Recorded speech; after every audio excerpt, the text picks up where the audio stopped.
We're going to start off showing you one of these legacy issues that within a couple of years will be ancient history. And harbor cleanup in terms of an environmental initiative is as big as it gets in the city of St. John.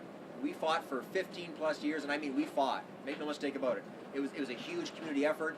We finally pulled it off, and glad to put that one behind us, really. This kind of thing, this Marsh Creek project where we're looking at building and enhancing and restoring is much more rewarding than pointing out the negative. Again, pointing out the negative is easy. You can take a 6-year-old who can walk into a street and point out garbage, sewage, smells bad. All right? What we need is to be much more creative and turn those same energies and come up with solutions. So everything we do, we want to be solution oriented. And again, as many possible benefits from any single project as we can build into it, the more likely we are to attract support from a diverse group of stakeholders. Corporations may come in, different government agencies. The more benefits it has, the more opportunities there are to tie those people into this project, which just increases the chance of it happening. There's feces. This is where it comes out, right here, yep. Literally right here. Yep, from that whole uptown area. And there's outfalls like this all through the creek for the next mile or so, all around the harbor as well. So we've been here before, and you can see Cheerios come out, and the seagulls are down feeding on them. You name it. This is literally whatever you flush comes right out here. And there's Marco Polo Bridge you can walk across. And do you see a sign? There's nothing to indicate to anybody right now. Where's the Marco Polo built? I'd ask Graham for the actual location, but yeah, cultural-wise, the Marco Polo sailing ship sailed out of Marsh Creek. Obviously, you couldn't do it now, but this is where it came from. So, again, right here. And this is where one of the areas you guys were measuring just extreme parts per million, right? Look, the lowest we've seen it is 3 million per 100 mils fecal coliform bacteria. It's gone off the charts before at greater than 50 million. Like this is an open sewer. That is all this is. Concern. I mean, environment aside, that's a huge public health concern. It is. And I mean, in terms of wastewater infrastructure, depending on the day you're here, that business up there has a white pipe that comes out in that crib work. When they flush, it just shoots out the pipe. Right there. I'm sure they're still paying water and sewage bill. Why? I'm not sure, because for infrastructure. Bottom with a stick, and you've got creosote that'll bubble right up. Okay. Canada Post has a retaining wall here. Yes, it is built out of creosote soaked logs, but that's beside the point. If you threw a rock in there, would it be all black material?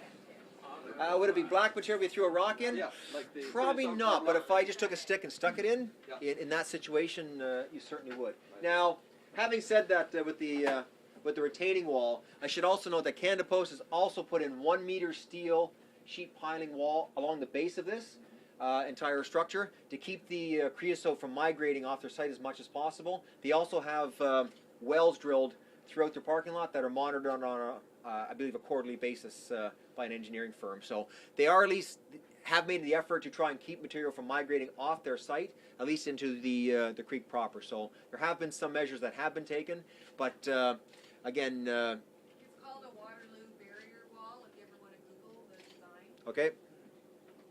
Is it completely effective? I can't say one way or the other. I mean, this material is going to migrate somewhere. But again, as you look up here, this is part of this linear corridor that can run through the city. So Harbor Passage literally would be a straight line down along these tracks, a few hundred meters down that way. The trail system we could have could run all through here, up along this kind of scenery, and start to work its way up towards some of those medial sections. So, have you encountered any problems as you've been monitoring through here? Problems such as? With businesses? Not face to face with the owners of them, but in terms of seeing things being pushed off the bank and that, absolutely. We can look from the windows here and see some. So the answer is yes. There's no question about it. Occasionally, things coming out of some of the storm drains and that run into here. Odd colored things, bright blue and whatnot. So yeah, there are things going into the creek, out of sight, out of mind, that shouldn't be happening. This is actually still not the technical headwater of Marsh Creek. Marsh Creek actually begins on the other side of the highway over here. There's a large wet lake area. There's also Duck Lake over that hill, which is a gorgeous spot. And if you go on our website, you can see some of the pictures from it. Those are really where the waters form, but this is the largest single mass that you can see and appreciate in terms of where this all begins. So Marsh Creek proper starts in this area we're in right here, and then it flows all down through hills just like you're seeing here until it eventually enters into Glen Falls. Again, to tie a nice outdoor trail system right into Rothsay and Quispam-Sis, absolutely golden opportunity. And in terms of the wildlife that's out here, people still hunt moose over these hills. Not that we want necessarily hunting around where people have trails, but the point being that there's still that much ecological diversity and wilderness out here that people can actually go back here, still hunt moose, and most people wouldn't even realize they're out there. So big, vast areas, relatively untouched, and it's just sitting here for us to either capitalize on or continue down the road we've been going on for the last couple centuries. This is protected as well? Okay, no, very good. And it's a massive. Also, if you ever have an affinity for leeches, there is no place like this for leeches. You can also see that on our website.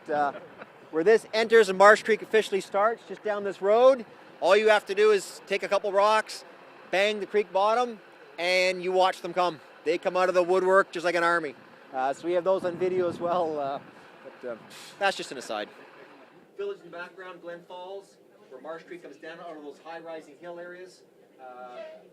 That area floods out very bad every year, and we'd like to see this turn into something a little bit more than what it is right now. It is potentially berming this area here with a large berm so that the water doesn't push across, and again expand the size of the area of the wetland itself so that more water can be held in the wetland until such time as it can drain out naturally through the Bay of Fundy.